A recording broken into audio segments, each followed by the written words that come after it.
Hello everyone around the world. Welcome. Bienvenidos que Carlos Irfete to Coloring My Way Across the Globe. I'm your host, Lauren Battistini, color consultant, artist, language learner, and world traveler. Join me each week as I chronicle the most colorful people, places, and experiences I encounter off the beaten path, both near and far. So, let's go. Vámonos, que pame. Welcome back, everyone, to another episode of Coloring My Way Across the Globe. I'm your host, Lauren Battistini, reporting from downtown Tomball, Texas. I have a special guest, a most colorful guest, who is a very interesting, quirky, entrepreneurial musician, husband, father, and absolutely a fixture in the community of Tomball, Texas. So without further ado, I'd like to introduce my guest, Michael Dean Pierce. Oh, hello, Lauren. How you doing today? Sorry, I've been busy honky-tonking all day long. It's good to see you. Thank you for being here for the interview. So I would really like you to introduce yourself to my guests. Tell us a little bit about your experience here in Tomball, why you're here in Tomball. Just tell us about you to get started. Yeah, hello. My name is Michael Dean Pierce, as Lauren said, and I'm a businessman here in Old Tomball, Texas. Old Tomball is a suburb outside of Houston, which is one of the fourth largest city in the world, and we have a quaint little sort of Mayberry RFD town here, not far out of Houston, that I have sort of set up residence in and opened up shop and been having just a ton of fun being creative in the town that I really love. That's a very good introduction. And you're not originally from Texas, but you got here as quickly as you could, yes? Yeah, and as Lyle Lovett says, not from Texas, but Texas wants you anyway, which was a song I had heard before I came here. And once you get to Texas, they say it's like the land of milk and honey. I say it's the land of money and gasoline, and so awesome. And culture. And so I just fell in love with Houston in general. As soon as I got here from Oklahoma, this is a big town with a lot of opportunities and a lot of culture, a lot of art. That's right. And it's just super, super fun, and it really brings out a great lot of opportunity for people. Well, so my guests, Michael and I met several weeks ago, actually a couple months ago, because though I've been a Tomball resident for much of the last 23 years, I've recently relocated to downtown Tomball. And I had heard of your store, Cloud Chief, right here where we're sitting right now. We're conducting the interview. I had heard of your store, so I knew of you, but I had not met you personally. So a few months ago we met and we started discussing what makes Tomball unique and a little bit about what your vision is, what you'd like to see happen in Tomball in the future. So let's go down that road for a moment. Yeah. Well, this little place, like I said, it's quaint, it's historic, it's so close to the major cities. So I've lived here for 25 years, and the story goes, we used to come here just when our family would come to town, things like that. One day I turned right, there was a building for sale, and me and my wife decided that we would take that plunge and open up shop without really knowing nothing about retail business or anything like that. We wanted the building before it was historic value. And the gentleman that owned it wanted us to carry his tradition, and we made a deal with him that we would do that. And we opened the door, and just on the day one, I just fell in love with it. It was just like I had beads on, and all of a sudden, I was like I was a hippie again, or whatever. And it felt very free, and I was meeting people and getting to visit with people, and stories, and hearing this, and it's just like I told my wife that day, I'm born for this, So I just love that part of it, the community aspect of it, and so I wish that many people could have that experience. I know a lot of people are like, well, maybe I'm an introvert, extrovert, whatever. But for me, visiting with the people, hearing their stories, it's just, it's great for a creative person. So my creativity has just been off the charts, in my opinion, since that. I'm a songwriter, I'm an artist. So like all of a sudden I started writing these songs, and I started making this art. And I always say that you can only make art or do songs or whatever it is if you have an audience. And so in Old Tomball, I have an audience, and you meet people, and so you make things for them, for them to enjoy it. And so I have so much because I meet so many people. So it's a little winding answer there, but it just Well, it's a good answer because it gives our guests insights into who you are. And I definitely want to talk about many of the aspects of your life. I'm interviewing you because you're a very colorful person on many levels. So speaking of your store, it's called Cloud Chief. And as a resident of downtown Tomball myself, I've been in your store numerous times. And what I love about it is there's something here for everybody. You have a very genuinely eclectic mix of oddities and then interesting art finds and jewelry pieces and handbags and just a mixture of things. So how did you come to curate such an interesting mix of merchandise? I really want to know that. Yeah, well, there's everything in here.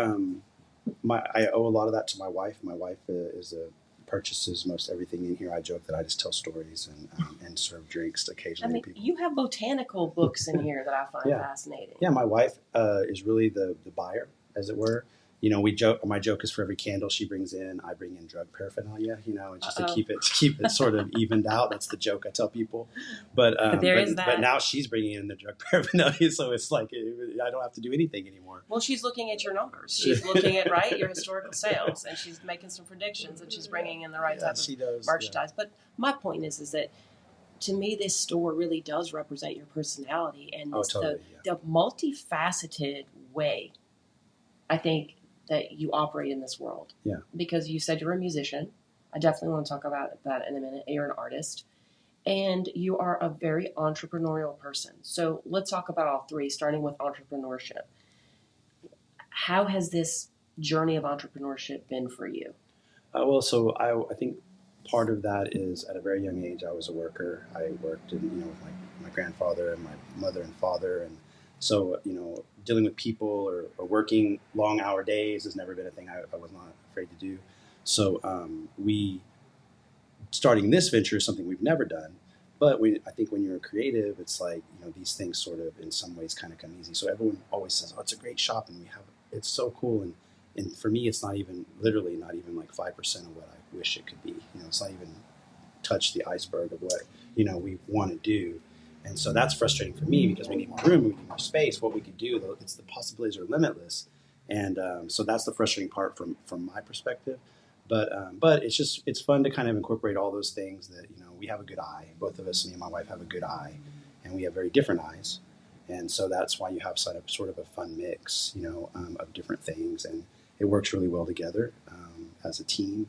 And so I guess it's just that you have a good team, someone that's opposite from you, and if you can make that work, it kind of creates some diversity, which is fun. And I think we just have, like I said, we have a good eye, I think. I would agree. As a person who, I'm an architectural color consultant, but I also have a fashion design degree, and I do art as well. So I have this creative eye, and often when I walk into retail spaces, I am looking at how the merchandising is done and how the colors are laid out, and it's just so welcoming and warm here and interesting, and it's inviting. Yeah. You've done a really good job, and I know what you mean though about that this only scratches the surface of what you really want to do with your business. And this is the entrepreneurial itch and drive. We're never quite satisfied. We are always looking at expansion and new direction, pivoting, new ideas. So speaking of your projects, you have another project you're involved in, which I'm really excited to talk about, which is this honky tonk. Yeah. And is it really the world's smallest honky tonk? Is this true? It is. We measured it. It is the smallest honky tonk, maybe in the entire universe, as far as we know. Yeah. So, tell us about it. And we had a musician, Johnny Falstaff, actually verify that. He said for a branded honky tonk, it was the smallest honky tonk. So it's a small music venue. It's located just feet from where we are now, which is super fun. We started, like I told you, when I first moved here. Actually, somebody wanted to take this and make it a recording studio, and but we had made a deal that we were going to run this shop and keep the tradition that it was. And I want to kind of backtrack on that for 1 second there. Sure. One of my really thoughts about this store is when you have a town like this, you need our store, what I call is like kind of a cowboy Indian store, and you definitely created that here. We want the kids to be able to get like a slingshot and a bow and arrow or a BB gun, and we want something for everybody, but still to kind of, and you feel like you're in a gift shop, but you're not sure what vacation you went on. It's kind of something like that. It's I like a like trip. that. You're in a gift shop, but you're not sure what vacation you went Yeah, on. That does right. describe what you have going on here. Right. It's like, you're in multiple cities or whatever. Yeah. And you're on a trip, right? And Right. we struggled with a name. It was like going to be a store with no name, and I really always wanted it to be sort of like a little psychedelic in some ways. And of course, that is my side of it, and my wife's side of it is a very more fancy, posh boutique type store. So we have those colliding in the middle with this thing. But so we have that. It took us literally probably 4 years to get it built and done, and then it was kind of like, what's next? And from the beginning, we did music. I met my friend Cameron, who walked in the store one day and picked a ring out, and I was like, man, I got this song, and it turned into, we would do this music night, and it would become a kind of popular for the locals to come in and listen to these songs, and I would write a new song. It goes back to the thing about having an audience and being able to create for them. And we would do it in the store, and it was super fun, and it was a party, and the store would get destroyed, and you see the store, can imagine it getting destroyed, and then putting it back together the next week. So finally we looked for a place and got lucky and found a very small little old barn that was built in the 50s. It's just right across the street, and it's very small. And I was like, this could be the music place, and everybody was like, it's too small. We can never work on it, and it will never work. One of my friends, Robin Huckabee, said this is like putting lipstick on a pig. So we use that as a logo. We have now a pig that's a logo. It's sort of a fun little jab every time he comes up to play. Yeah. So and people come there now, and the best part of it is we can make a mess there, and the store stays clean, and it's another way of us sort of expanding our mark on town, with the Vagabond Market as well, our art market. So it's one thing that we do, but it's become really fun. For that, my plan is to make it like a psychedelic hee-haw TV show, which you probably are too young to remember hee-haw. Can you back up for just a second? Yeah. I think I actually got confused. Are you still referring to The honky the tonk. honky tonk? Yes. Okay, but then you said the Vagabond. Oh, the You added Vagabond. that in. Yeah, That's that's our art market that we do as well. I just want to make sure I don't forget that. But yeah. Okay. So just another example of us sort of trying to touch all the bases and what we think the town could use on top of what it already has to offer, for more of like a counterculture people, or more of just people that want something a little bit out of the ordinary. And so we kind of shoot from the hip and do these things like that. Well, this podcast specializes in off the beaten path places and experiences, and it's one of the reasons I wanted to interview you, because being a downtown Tomball resident myself, I love that we're just nestled a few blocks from regular major highways. It's just, for me, it's this place of respite, and I want to tell people about it because there's so many interesting things to see here. And as you said earlier, we've got this rich art scene, music scene here. So I want to delve into both art and music. Let's continue the conversation there. Let's talk about the Vagabond. Mm-hmm. Yeah, that's a market. So we have a great farmers market here. On a Saturday, it's bustling with people walking and coming to and from a farmers market, which is right across the street from us. Tons of vendors. It's super cool. And we have long since wanted to see kind of more art. So we put together a small art market called the Vagabond Market, which is also just feet away. And we invite local artists to come set up there. And, I envision that as like a crafters, local artist that they can come and, and be a part of that. It's just supposed to be, again, more of a creative sort of side to Old Tomball, the things that I feel like this place is kind of missing. Mm-hmm. Yes, and you and I have talked about how I'm an artist. You invited me to participate at some point in this market, and you said that it's not just a great way to showcase your art, it's a good way for you to get plugged in to the artists' community, which is, they're very supportive here. True, and also one another. That's true, and also like I said in the beginning, I want everyone to have this experience that I'm having, what I call shop life. Like, I want you to be able to experience that, because I've made shop life. I've made so many friends from this experience. I think it's important to say that. Like, I came to Tomball 25 years ago, whatever. I worked in corporate, had jobs. I literally had no friends. Like, and I think that's like sort of like not a sickness, but like it's a thing that people deal with. So when I moved to Tomball, like within just mere days, you start like meeting people and making friends and acquaintances, and it just grows and grows and grows. And it's like a second lease on like that part of your life, where you have friends again, like you did when you were in high school and stuff like this. Yep. And so that's exciting and that's super fun. And so how do we get other people to experience that and that could benefit from it like I have?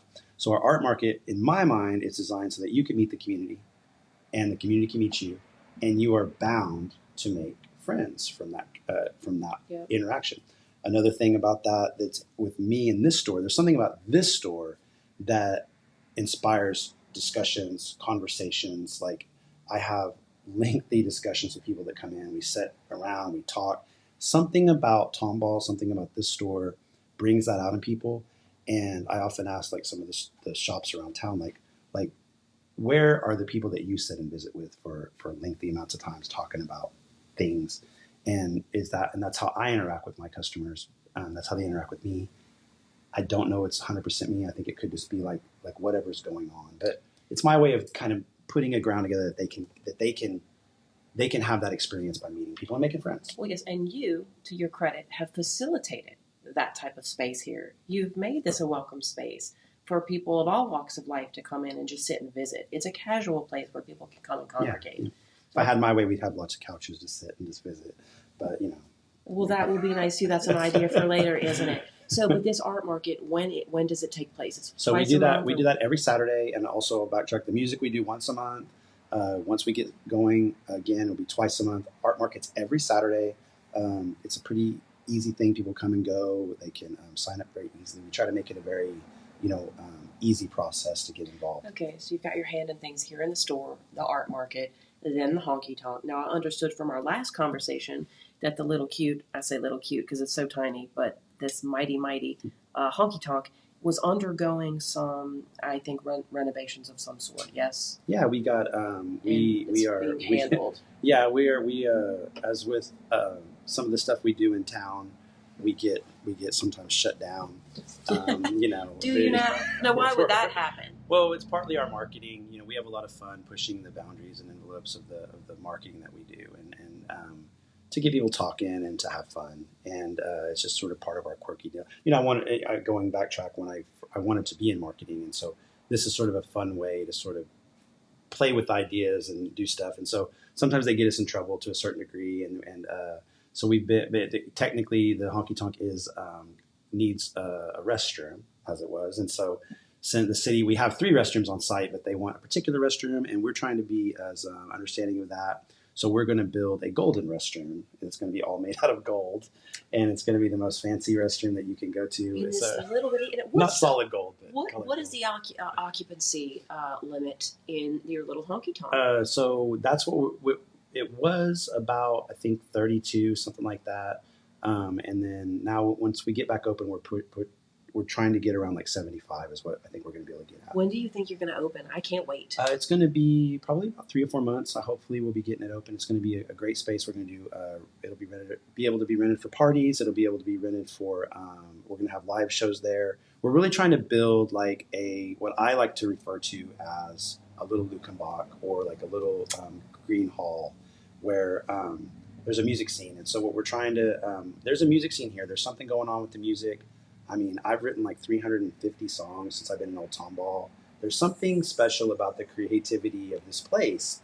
And we feel like we can tie in some more personalities and build that. That's what I'm trying to build. And we have some people that are coming sort of out of the woodwork, as it were, that are really interesting people that are very talented.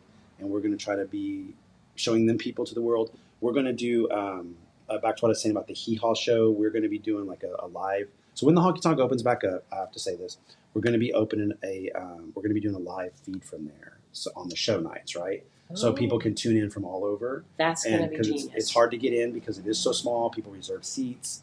It's very tight thing. It's very energetic. So we're going to be trying to film that and getting better at that, so we can share that with the world. And it's going to be the little honky tonk. Right? It's called Honky Tonk TV. So it'll that is going to be fantastic. Well, I think you've been doing some fundraising or some events to at least raise awareness of the reopening. Is this correct? Yeah, we started a GoFundMe page. Okay, this is good. So we'll make sure to include the GoFundMe page please do, in the description of the podcast along with your website we could use so that people help. Know how to get in touch. Yeah. And I'm very interested in this. I'm curious to know what type of guests you'll have in the future at the Little Honky Tonk. I'm imagining with your marketing mindset that you'll have some combination of emerging artists, Yeah. as well as some headliners at some point. Well, we're hoping to do that. As I have some people that I've looked at that I have impeccable music taste, and if you've ever been and heard our set list or our playlist and stuff, that's so we're looking for some people that I think are great, or they can come in that can offer a certain style and a certain vibe. What genres of music would you say? Well, we're really wanting to stick with like country western, modern honky tonk kind of type music, All right, fair enough. And I think we could. I have big dreams, and I would like to tie that into with the place down the street. It's called Main Street Crossing. It's right down the street. Yes, Main Street Crossing is right down the street. Yeah, right down the street, and they bring this. Really, in my opinion, is maybe where some of this mojo comes from in town. They bring a lot of really cool artists that come in. They often come into my store. They sign stuff in my store. I have fun signatures all over, and so we've had Billy Bob Thornton in. We've had Ray Wiley Hubbard. I believe you've had Billy Bob Thornton. And Marty Stewart, and the list goes on with a lot of my favorite songwriters. I've been fortunate enough to meet them. So our goal is to have sort of what I call like an off Main Street, meaning like guys that maybe won't play there, but could play here, and also maybe guys that can't fill that up. But also on the other side of that, I'm a big dreamer. I have a good sort of habit of sort of making things happen. I could see like maybe getting some big names in there. I could see you on doing a very it too. small place, Yeah. and it being very exclusive and fun. And we'll look for ways that we can fund that. And I'm a very like there's no. I mean, we figure out a way. And, as the musician Pit Bull always says, I've heard him interviewed saying this numerous times, there are no problems, only solutions. Right, exactly. And I do feel this way as an entrepreneur as well. And I remember one of our first conversations, Michael, that we had. I came into the store and I was telling you I'd really like for you to be a guest on my podcast, and you said that'd be great. And then you said something to the effect of, so many people say they're going to do things and then they don't. And I'm a person who, if we say we're going to do it, we're going to get it done. Right. And here we are. Yes, we're doing the podcast. So yeah, my philosophy is I learned this a long time ago. It's better to finish something than to have it be perfect.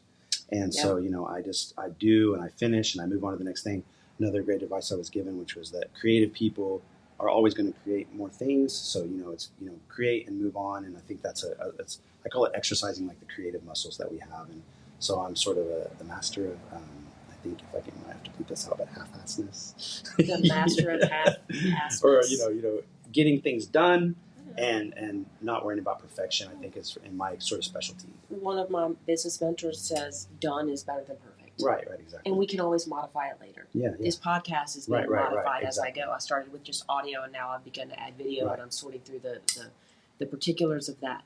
Okay, we're going to take a commercial break in a moment, and I would like people to be able to listen to some of your latest music. So you've got a little snippet to share. Yeah, we're going to share a song called "The Smallest Honky Tonk in Texas," which I wrote about our little honky tonk. We've got a Spotify which has our albums on there, and we're going to be pouring music into that as the years go on. So check that out if you get a chance. So everyone, get ready for some musical sensation, and we'll be back after the break. Okay, now we're back after the break. Okay, welcome back, everyone. We are here having a grand time in downtown Tomball, Main Street. And since we had a chance to listen to some of your music just now, which is wonderful, tell us about how you became a musician, and just tell us more about your musical life, because you wear so many hats, literally and figuratively. So I started writing songs at a young age. I wanted to be a musician when I was young. I wanted a band called the Bullets. I had dreamed this band up, and I consider myself to have really great music taste. I got that from my parents. I listened to music and the words and what was going on. I've really studied it and consider myself sort of a connoisseur of it. And so when it came time to write songs, I was quite terrible at it for a long time, but I've been doing it since I was very young. And when I moved to Tomball, shortly before that, it dawned on me that I had a sense of humor, and I wanted to sort of incorporate some of that into the songs. I had wrote songs before that about, what you hear, breakups and this girl that's at a bar and she's got blue jeans on and things like that, or not that corny, but in my style. And so I wanted to break away from that. And so I thought, let's kind of tie this sense of humor in. And being in Tomball, you start to real quickly feel like you might be a cowboy, and then so that sort of started. Let's. And I love Texas country music. When I first moved here, that would be one thing that I would like to share with the world. I know you have listeners all over the world. There's a thing called Texas country music, and I discovered it when I moved to Texas. It was introduced to me, and it's really just such a sort of deep country that is from the heart, and it's often cynical and humorous and very real.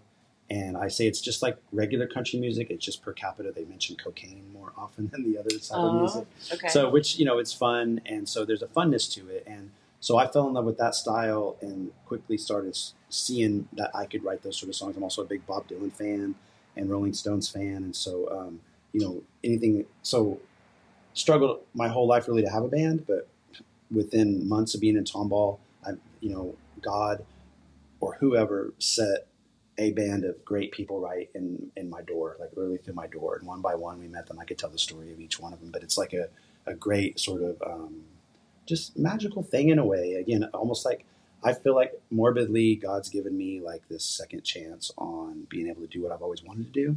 And in some ways it's fun to be able to have an audience and this place that we can sort of perform. You're listening to Coloring My Way Across the Globe with Lauren Battistini. For more information, check out lfbcolor.com.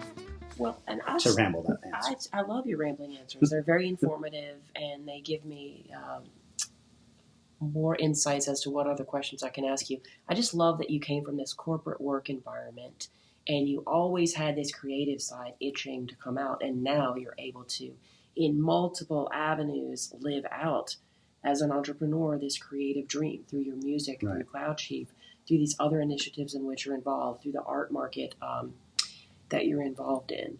So for those people who want to visit downtown Tomball and they've got a day or two, what itinerary would you give them? Yeah, so that's something we've thought about because, downtown Tomball is a struggling place. It's been here forever, and it's a thing that's always changing with people coming and going. Yes. So when I walk down Main Street, some of the places that I used to go to maybe aren't here anymore, right? So I often think about like, what is that like? And we're actually working on this like sort of like a curated day, right? It's a great question. And it's a great like thing to think about. But for me, I love, of course, our shop, the Cloud Chief. Definitely you want to stop there. There's a great coffee shop down the street called Rebar, which is in my mind decorated sort of like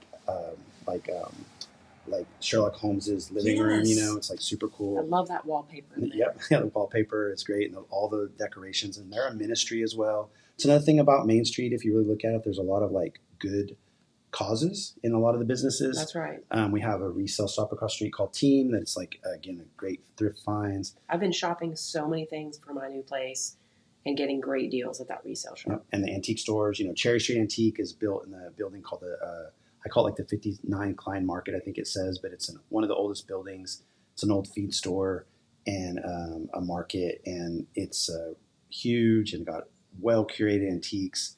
Then you have also a barbecue place called Tejas Barbecue that's been like on TV and things like this. So you have that, and then the little boutiques that you have to walk through. And there's one of my favorite places is the candy store, which is they have like vintage candy and popcorn. And then you have root beer floats. I've been told lately we are the root beer float capital of the world. Tomball? Yeah, Tomball, Texas. Tomball, Texas. You heard it here first. We have the most root beer float places. It's the root beer float capital of the world. Yeah, and the home to the littlest, smallest honky tonk in Texas. With a gold bathroom. We'll have a gold bathroom soon. And so I envision people getting a root beer float and walking around and having this sort of old-timey feeling time. And for a place located next to the fourth largest city in America, you get like this feeling that on certain days that you are really like, maybe in like a 1980s meteorite movie, and maybe the last people alive. So talking about God and fortuitousness, and is that a word, fortuitousness? I think it is. Fortuity? Anyway, good fortune, good blessing. I had said about a year or two ago to God, I really want to live in this walkable type community. And though I've been a resident of Tomball for quite a bit, I was not in downtown Tomball. And in the last year, I was actually living in Spring, closer to the Woodlands. You guys who are listening, these are all suburbs just outside of Houston. And so when an opportunity came about for me to move to downtown Houston, I was just overjoyed. And I kind of had forgotten that I had asked God or said to God that I wanted to be in a walkable community. And here I am living in a walkable, friendly community. I've got access to all kinds of food. Argentinian restaurant, Mexican restaurants. If I wanted to, I could walk to H-E-B grocery store, the post office, listen to music whenever I want to, go down to the food truck areas on the other side. Right, yeah. So this is a beautiful, walkable community, and I'm so happy to be here. Yeah, me too. That's how I feel the same. Yeah, it's a very friendly place. So continuing with our itinerary for those people who want to visit. Yeah. They've got 2 days.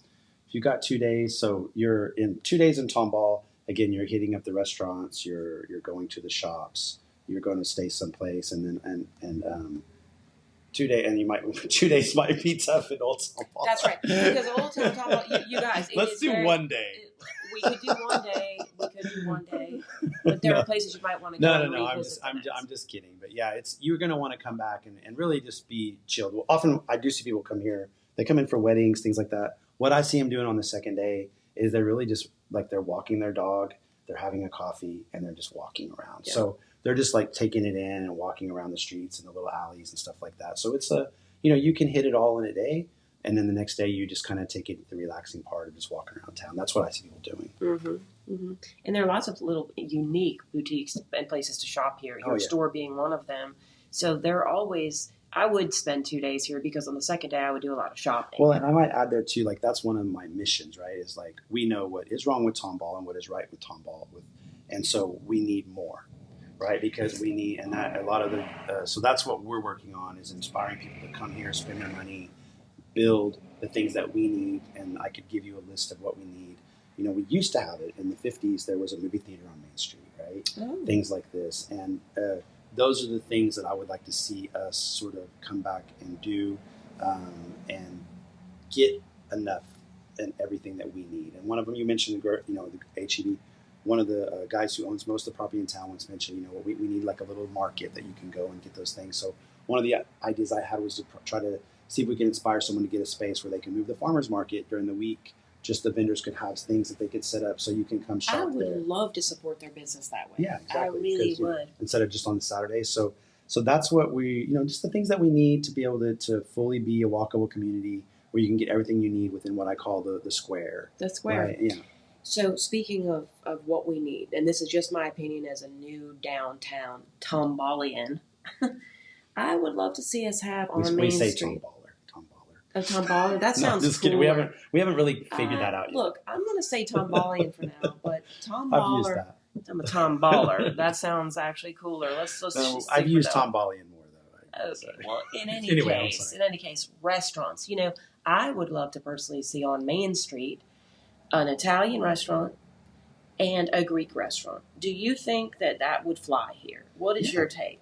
Oh yeah, the people of Tomball love to eat, and yes, and basically, and maybe everyone does if they want to continue to live. So the restaurants do well here. They do the best of anybody, really. So yeah, I think any type of restaurant that you put in on Main Street is going to do well, and I would love to see those type of restaurants as well.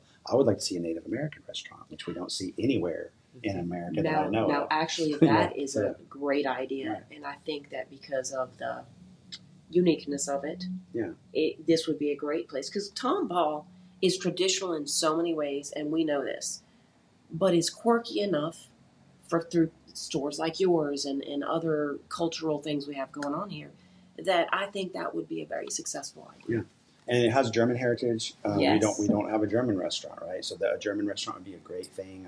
That would be cool. So yeah, there's lots of room for different varieties of restaurants and shops, and we just need the people to come and invest their money in Old Tomball too, and I think again, and be rewarded by the relationships that they make and and the community that they can help. Most definitely, and let's talk about the layout of Tomball for just a moment before we segue into another topic. Tomball, you've got your main street, and behind that, on the south side of it, we've got Market Street. Now, you cross the other side to the north side of Main Street, and you've got Commerce, where you'll have some coffee shops, some wineries, and not wineries, but we have a wine bar over there. A wine bar is what I meant, and some other boutiques and antique shops. So those are the main parts of what I consider downtown Tomball. Do you agree? Yeah, I agree. And it goes from Elm down here, which is by the railroad tracks, to Pine Street. And then there's some debate about how far out that goes, and there's kind of some fun territorialism where people from inside the square, it's actually a rectangle, but inside the rectangle, are a little bit better than those slightly outside, Okay. So you have all of this sort of thing that's fun to kind of have fun with. But yeah, it goes further down, and really in the old days, it actually in like the early 1900s, it went even further past the railroad tracks. I believe actually most of it was down there, and this is just sort of maybe the newer, and that's why it's still here. Because a lot of that would have been like old Western buildings that are long gone. I see. And that's another thing I'd like to, old Tomball has got a certain style that is, really it was an oil field town. And so there was a sort of almost like a, build quick sort of mentality. And it was never really built up like a Fredericksburg or something with this, like these beautiful old sort of buildings. So that's another thing that we're really encouraging. And going forward in the next couple of years, I'm going to really kind of look to how we can get people to come in, and maybe the city can help with some projects where we can sort of start to get a few really cool architectural things. So I think that we've done that with our buildings. We've remodeled the front of them to give them sort of what I like to think of a little bit more of a stylistic look like that. Yes. So we could use a few more, and maybe there's nothing I want to do. I think, which is I think we need some like old murals to bring back some like Coca-Cola murals and some like things like this that maybe we can find used to be here in the day. I agree with you, and it would be consistent with what's going on in Houston. We've got all kinds of murals in different sectors of the city of Houston, and we're on the outskirts of Houston, and we deserve our own wall murals. And I agree that they should have a more classic, vintage feel to them. Right. Kind of do what they never really did for this town, back in the day for whatever reason. Maybe it was money, maybe it was time, but it'd be fun to sort of turn it into what it probably should have been, because it was built in the same era. Maybe it makes, like and so I feel like the city would get on board with things like that too. So yeah, I'm excited to kind of hopefully, see if we can do something like that. Well, this community is blessed to have you, because you're a person who is a visionary, who's willing to put in the work and the effort to see things come to fruition. And not everyone has those qualities. A lot of people are visionaries, but they don't have the stick-to-itiveness to see things through, and nor do they necessarily possess the drive to take on these initiatives that you've taken on. So I introduced you in the beginning, you're a fixture in this community. Well, I would like to add I appreciate that, and I do think that's true, but there is some bigger fixtures in the community that I think are important to recognize. And we have a family called the Hudsons who really have laid the groundwork for what we kind of have come in and sort of what I like to call maybe tweaked out a little bit on our side to do, but they really have built and are continuing to build, and they do a lot of great work in this community. And so without them, Lord knows what it would look like. So and then there's a few other people that have property here, but I would say they are the main driving force. And so just like yin and yang, I like to look at us as sort of like the opposite of that, and we do some things that they maybe wouldn't do that can be fun, and we have a good time with that. But I think it's important to recognize that they really kind of built this town, as it were, and we're just kind of tweaking out what we think it could I like be. that, tweaking out. Yeah, just find some final touches. Your own spin on it, your own unique twist on it. Yeah. So let's shift gears as we conclude the interview. I want to talk a little bit about entrepreneurship, specifically creative entrepreneurship. And I would really value your advice for any of my listeners or viewers out there contemplating pursuing their entrepreneurial dreams. What advice do you have, or any insights you'd wish to share? I think what I would say is crucial is don't do it. So whatever you do, I'm just kidding. Why would you say this on my podcast? Just kidding. No. We're living on the edge of, listen, hey, this is a podcast where we're talking about off the beaten path, living on the edge, going for it, taking risks, and you've been taking several of them. No, just kidding. I would say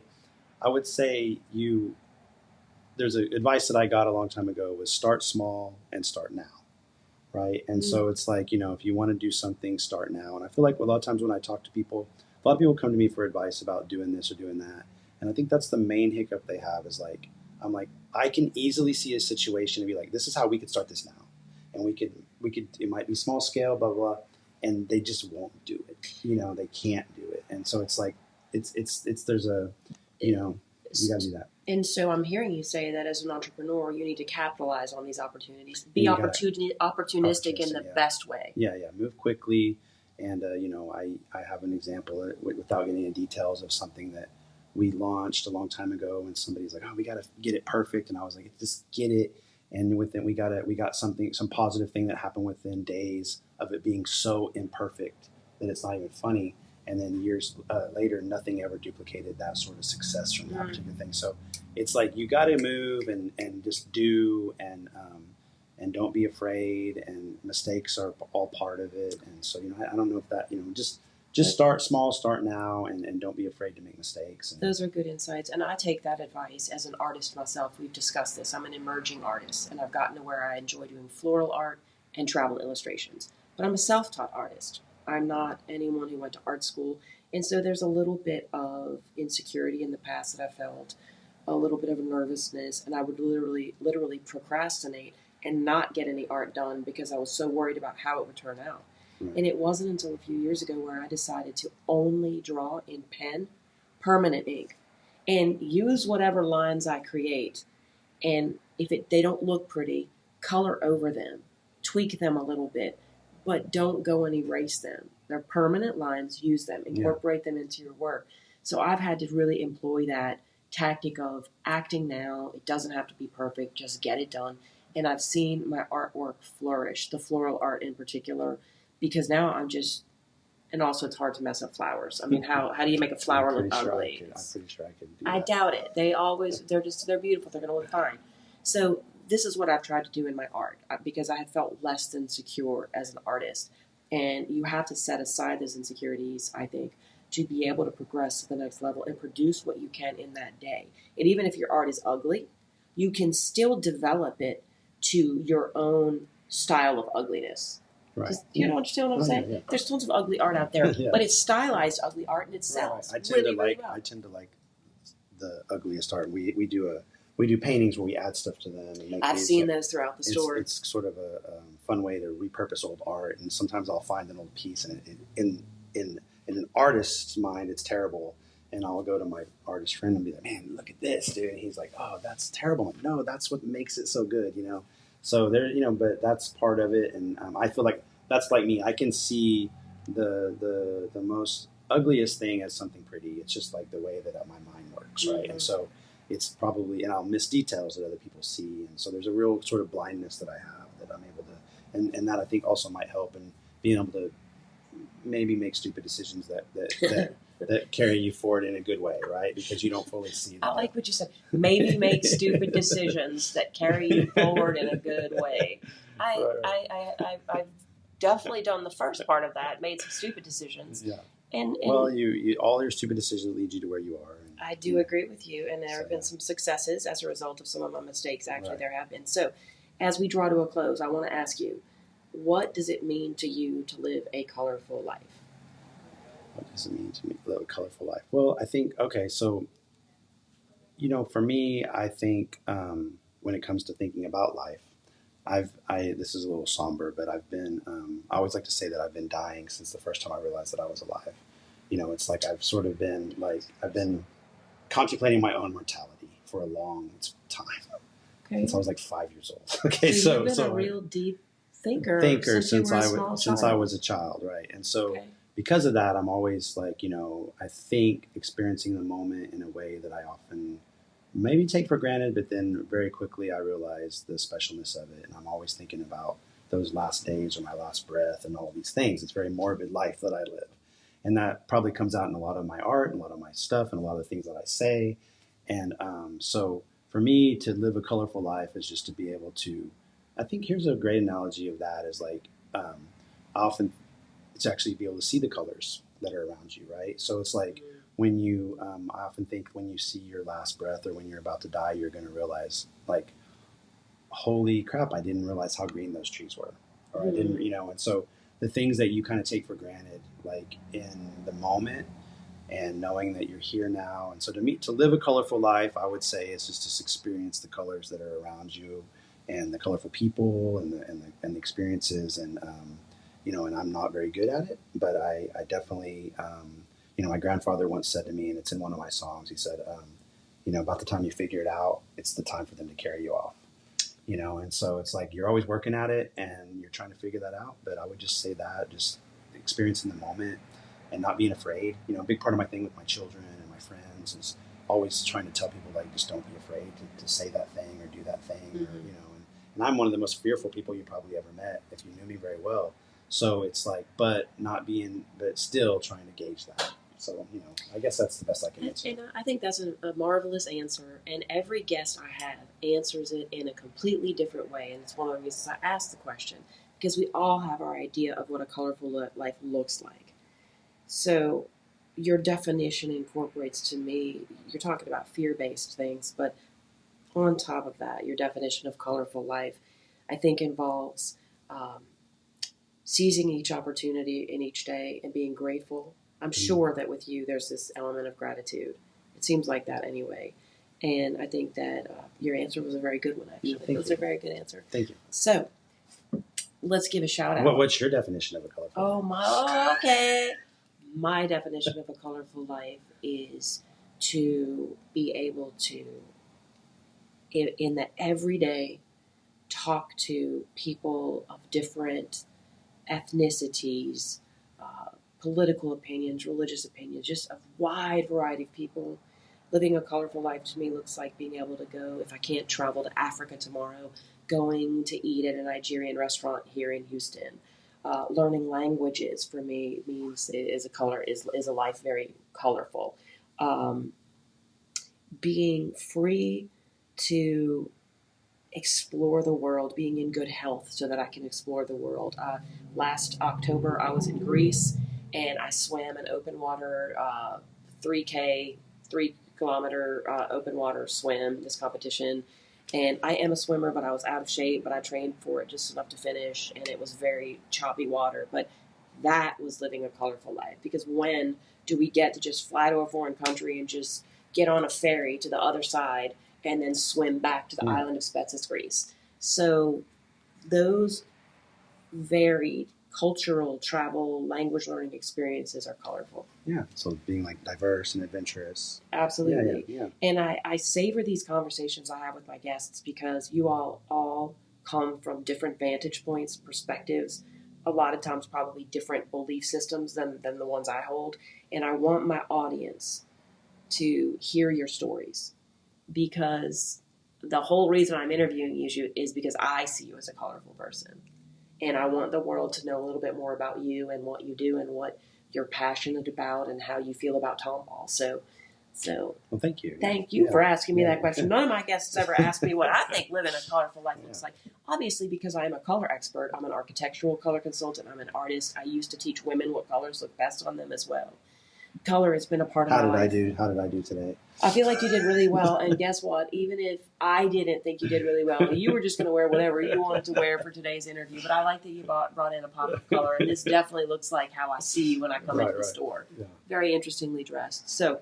And I do apologize for the Band-Aid. I cut my finger last night. That's so okay. That's going to be a thing, I can tell. It won't ruin the interview. Don't worry. Don't worry. So, again, I thank you, Michael. Yeah, thank you. Just tell us again the website, the best place for people to reach you. So really, my telephone basically is Instagram, Cloud Chief and Co. on Instagram. We also have a local Facebook page called Tomball Talks, which is super fun. And so Cloud Chief and Co. on Instagram. Reach out to us if you have any questions. And if you ever come to Tomball and want a tour guide, just let me know. I can hook you up. That's wonderful. Yeah. Well, everyone, thank you for joining again this week. It's always a pleasure. And I like to share stats with you every week on how our podcast is doing. And so far, we are up to, 19 countries around the world. And I'm waiting for my little brother who's in the Czech Republic to listen to one episode, and then that'll make the 20th country. Shout out to my little brother, Andrew. And 105 cities around the world, and on every continent except Africa. I'm still waiting on some people on that continent to tune into the podcast. So until we meet again next week, I hope that you all have a very colorful next several days. And thank you again for being here with us. Take care, everyone. Bye-bye. Thank you for tuning in to this week's episode of Coloring My Way Across the Globe. I hope that you've enjoyed the conversation, and we would love to stay connected with you throughout the week. The best way to connect is by subscribing to our newsletter at www.lfbcolor.com. That's www.L as in Lauren, F as in Frank, B as in boy, color, COLOR.com. Also, you may find us on Instagram using the same handle, LFB Color, for the latest stories, podcast guest profiles, travel photography, language learning diaries, and my own colorful art. Hope to see you there, friends. Thank you again.